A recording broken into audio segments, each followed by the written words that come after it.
Told it to the prime minister same evening कि ये हमारी गलती से हुआ है, अगर हम एयरक्राफ्ट दे देते तो ये नहीं होता। तो उन्होंने मुझे कहा कि तुम अभी चुप रहो। सेफली कह सकता हूँ कि प्रधानमंत्री जी को करप्शन से कोई बहुत नफरत नहीं। सत्यपाल मलिक एक सीनियर पॉलिटिशियन जिन्होंने हाल ही में बहुत बड़े खुलासे किए पुलवामा अटैक को लेकर और इसका जिम्मेदार ठहराया नरेंद्र मोदी को कि किस तरह मोदी की लापरवाही की वजह से देश के 40 आर्मी ऑफिसर्स मारे गए और इतना बड़ा हादसा पेश आया। 78 व्हीकल जिसमें करीब 2500 से भी ज्यादा सीआरपीएफ के जवान है। और जब इतना बड़ा कॉन्वॉय जा रहा था जम्मू से श्रीनगर, सीआरपीएफ के जवानों ने 5 एयरक्राफ्ट भी मांगे सिक्योरिटी के लिए, लेकिन मोदी सरकार ने इसको देने से मना कर दिया। और मोदी को कोई करप्शन से नफरत भी नहीं है, लेकिन वहीं दूसरी तरफ कुछ लोग मोदी के साथ साथ सत्यपाल मलिक को भी इसका दोषी बता रहे हैं कि सत्यपाल मलिक ने अपनी गवर्नर की कुर्सी बचाने के लिए अपना मुंह बंद रखा, जिसकी वजह से देश के जवान मारे गए। सत्यपाल मलिक हम सत्यपाल मलिक से पूछना चाह रहे हैं, ये भारत से तुम्हारी कौन सी मोहब्बत है सत्यपाल मलिक? तुम गवर्नर की कुर्सी को बचाने के लिए भारत के शहीदों की खून से होली खेले तुम? अरे चुल्लू पर पानी में डूब मरो तुम।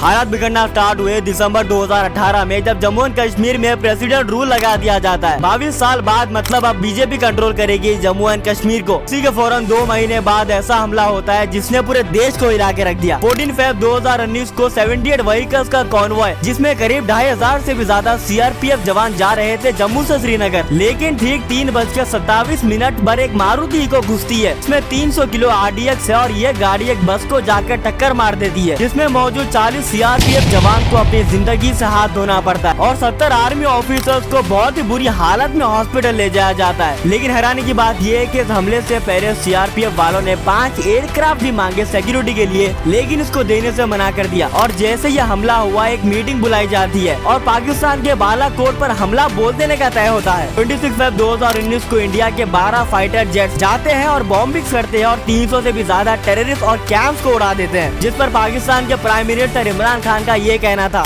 क्यों पाकिस्तान इस स्टेज के ऊपर, जब पाकिस्तान स्टेबिलिटी की तरफ जा रहा है, हमारे पास हमने 15 साल की दहशतगर्दी की जंग, जिसमें 70,000 पाकिस्तानी मारे गए हैं, एक दहशतगर्दी नीचे जा रही है, अमन आ रहा है, स्टेबिलिटी आ रही है, हम क्यों कोई इस तरह का, इससे हमें फायदा क्या है?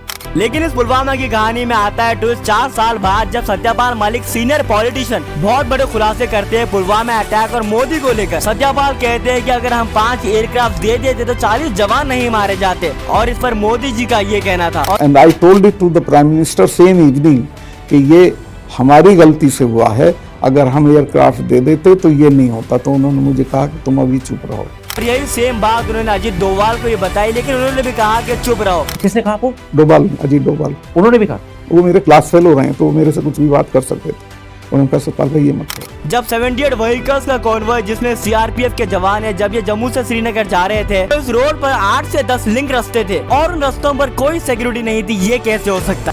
जो भी लिंक रोड थे वो unmanned, all of them, almost around 8-10 8-9 link road वो अनमैन्ड। और इन सब के बाद सत्यपाल मलिक शॉकिंग स्टेटमेंट देते और कहते हैं कि ये सब इलेक्शन जीतने के लिए करा गया। और इसी के साथ साथ ये भी कहते हैं कि नरेंद्र मोदी एक लापरवाह इंसान है, इनको कुछ नहीं पता, वो तो मस्त है। देखिए, नरेंद्र मोदी जी के बारे में मेरी वो ओपिनियन नहीं है जो सारी दुनिया की है। मैं बहुत सारी चीजें, जैसे मैं जब भी उनसे मिला, he is very ill informed person, उनको कोई जानकारी नहीं। नरेंद्र मोदी को कोई करप्शन से नफरत भी नहीं। सेफली कह सकता हूँ कि प्रधानमंत्री जी को करप्शन से कोई बहुत नफरत नहीं। और कहते हैं कि ये सिस्टम का फेलियर है कि एक कार जिसमें 300 किलो आरडीएक्स मौजूद है, वो कश्मीर में 10 से 12 दिन तक घूम रही थी और किसी को कुछ नहीं पता। लगभग 300 किलो कहा गया अखबारों में। हाँ, बहुत, वो पूरी गाड़ी भरी हुई थी और ये गाड़ी कश्मीर के गाँव में और कश्मीर के रास्तों पे उसी एरिया में घूम रही थी। कितने दिनों के लिए? मेरा ख्याल है 10-12 दिन तो थी। जैसे ये स्टेटमेंट सत्यपाल ने दिया, असदुद्दीन अवैसी का स्टेटमेंट आता है कि यहाँ सिर्फ मोदी की नहीं, सत्यपाल की भी गलती है कि उन्होंने गवर्नर की कुर्सी बचाने के लिए अपना मुंह बंद रखा। हम सत्यपाल मलिक से पूछना चाह रहे हैं, ये भारत से तुम्हारी कौन सी मोहब्बत है सत्यपाल मलिक? तुम गवर्नर की कुर्सी को बचाने के लिए भारत के शहीदों की खून से होली खेले तुम? अरे चुल्लू पर पानी में डूब मरो तुम। पुलवामा अटैक के कुछ ही दिन बाद नरेंद्र मोदी अपने इलेक्शन कैंपेन में ये कहते हैं, वीर शहीद हुए, उन वीर शहीदों के नाम आपका वोट समर्पित हो सकता है क्या?